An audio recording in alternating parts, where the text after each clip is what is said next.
Baik teman-teman semua, perkenalkan saya Nova Mira. Saya akan melanjutkan tentang kegunaan model fragmented. Nah, tadi pemaparan yang awal ya sudah dijelaskan juga tentang pengertian model fragmented. Kita bisa menggarisbawahi tentang model fragmented itu sendiri adalah pemisahan. Pemisahan yang kegunaannya adalah untuk mempelajari secara utuh, secara benar-benar mendalam tentang suatu bidang ilmu gitu. Jadi memang tidak ada suatu pengelompokan, tapi memang sengaja bahwa pembelajaran itu dipelajarkan untuk terfokus pada satu pembelajaran. Nah, model fragmented itu memang telah disetting ya dalam kurikulumnya gitu ya untuk sekolah-sekolah besar gitu, sekolah-sekolah istilahnya yang memiliki fasilitas-fasilitas yang sudah mampu memberikan spektrum ya atau nuansa kepada anak-anaknya atau kepada peserta didiknya gitu, dan juga kepada tenaga ahlinya seperti itu. Jadi model fragmented ini berguna untuk di tingkat yang istilahnya memang tingkat sekolah yang sudah besar gitu ya, sekolah-sekolah yang memang memiliki peserta didik yang jumlahnya juga sangat banyak ya dan beragam potensinya seperti itu.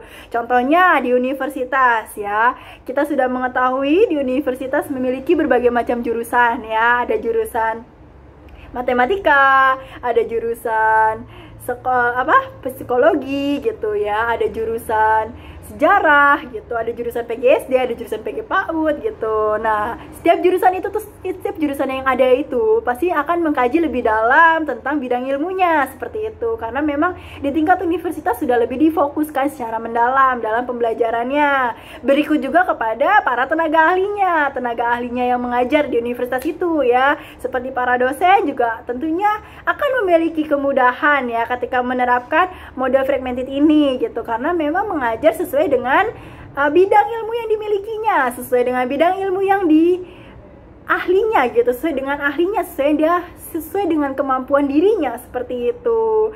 Dan model fragmented ini juga bermanfaat untuk pada saat penelitian gitu, ketika seorang tenaga ahli ya atau seorang mahasiswa juga ingin misalnya melakukan suatu penelitian, tentunya model fragmented ini akan berguna ya sebelum melakukan penelitian lintas bidang studi. Tentunya akan melakukan penelitian kepada satu bidang studi dulu gitu, secara mendalam sampai mengakar seperti itu. Jadi model fragmented ini memang istilahnya berguna gitu untuk para peneliti, para tenaga ahli yang ingin membuat suatu penelitian yang secara mendalam gitu dalam suatu bidang studi gitu sebelum melanjutkan ke lintas bidang studinya seperti itu. Contohnya misalnya penelitian tentang bidang geometri dan aritmatika. Nah, itu kan masih terdalam satu induk bidang matematika gitu. Jadi itu akan dapat dikaji lebih dalam bagaimana sih jenis-jenis pengertian geometri, jenis-jenis pengertian aritmatika itu seperti apa, bagaimanakah contohnya, bagaimanakah penerapannya, akan dikaji lebih dalam gitu ya.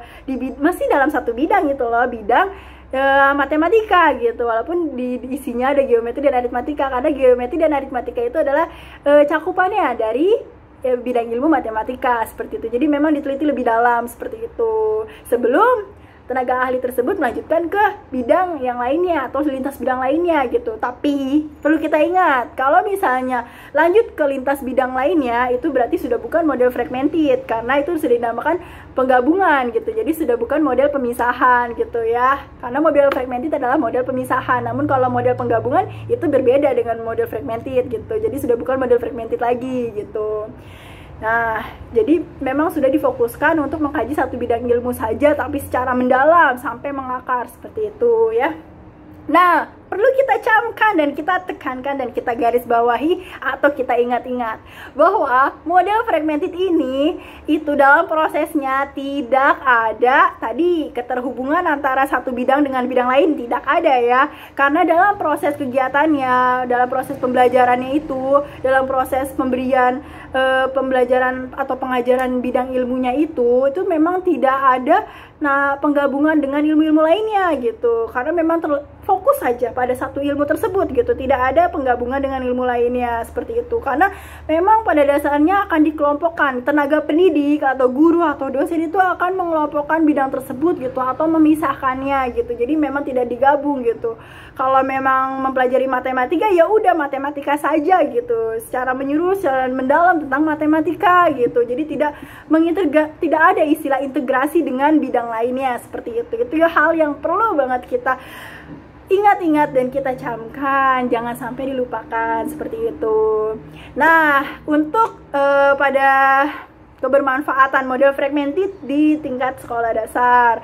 Di tingkat sekolah dasar kita sudah mengetahui ya, banyak sekali tenaga peserta didik ya, bukan tenaga didik, peserta didik yang memiliki berbagai macam minat ya, minat-minatnya gitu yang berbeda-beda gitu.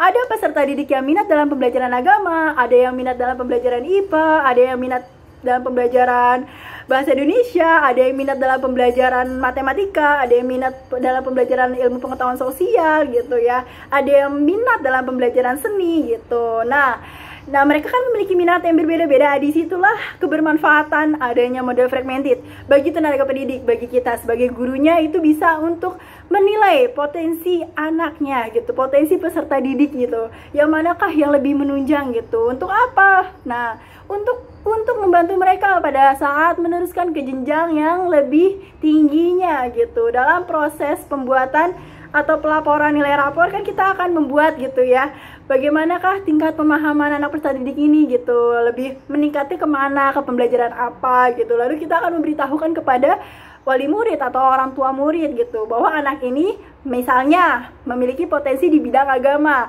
berarti nanti sekolah menengahnya bisa dilanjutkan atau diarahkan kemana, bisa ke madrasah tsanawiyah gitu, karena memang anak ini sudah memiliki bakat dalam bidang agama, sudah memahami dalam bidang agama. Jadi apabila diteruskan tentunya anak ini akan lebih percaya diri, akan lebih berhasil ke depannya, dan akan menjadi generasi yang lebih berpotensi penuh gitu ya dalam bidang agamanya seperti itu, dan diharapkan juga akan mengharumkan nama bangsa seperti itu.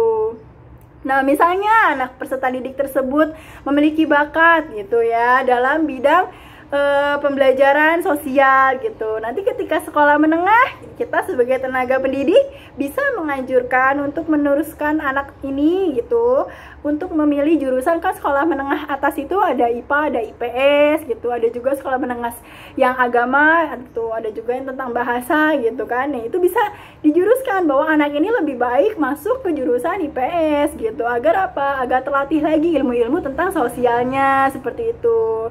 Nanti ketika anak tersebut ingin melanjutkan ke jenjang yang lebih tinggi ke tingkat universitas, anak tersebut bisa difokuskan lagi gitu, berarti lebih percaya diri lagi gitu untuk memilih bidang-bidang yang diminatinya di tingkat universitas, tentunya juga yang tidak jauh dari terkaitannya dengan bidang IPS gitu. Misalnya anak tersebut akan memilih jurusan sejarah gitu, nah, atau jurusan antropologi gitu, tentang kebudayaan gitu. Nah, disitulah fungsinya adanya model fragmented ini gitu ya, atau kegunaannya gitu, memang benar-benar sangat berguna sekali gitu. Jadi kita bisa memberikan arahan untuk jenjang-jenjang para peserta didik gitu, untuk bisa menguasai gitu ya, dan menguasai dan percaya diri gitu pada saat menghadapi jenjang tingkat yang lebih tinggi gitu, dalam memilihnya agar tidak bingung lagi seperti itu. Itulah kebermanfaatannya.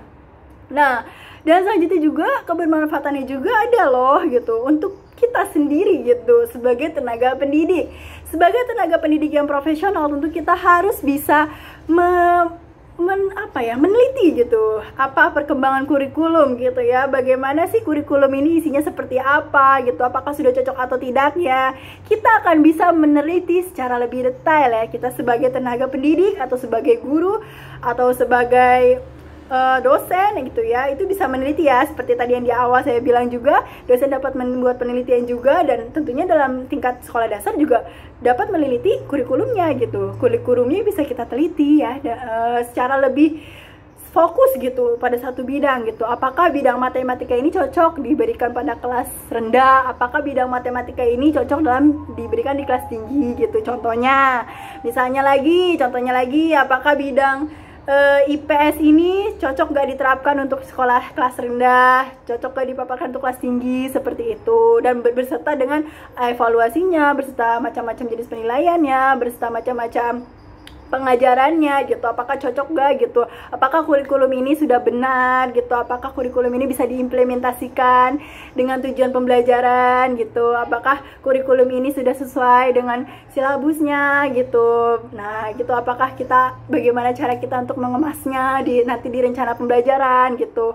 Sudah, jadi kita dapat istilahnya terfokus gitu pada satu bidang ilmu itu, jadi menganalisis secara lebih dalam apakah bidang ini tuh cocok nggak gitu untuk dijadikan sebagai acuan ya, di kurikulumnya gitu ya. Nanti kita juga akan, karena kita juga nantinya akan menggunakannya gitu pada rencana pembelajaran yang akan kita sampaikan kepada peserta didik, seperti itu. Itulah kebermanfaatan adanya model fragmented ya, benar-benar sangat bermanfaat sekali. Oke, sekian dari saya, terima kasih.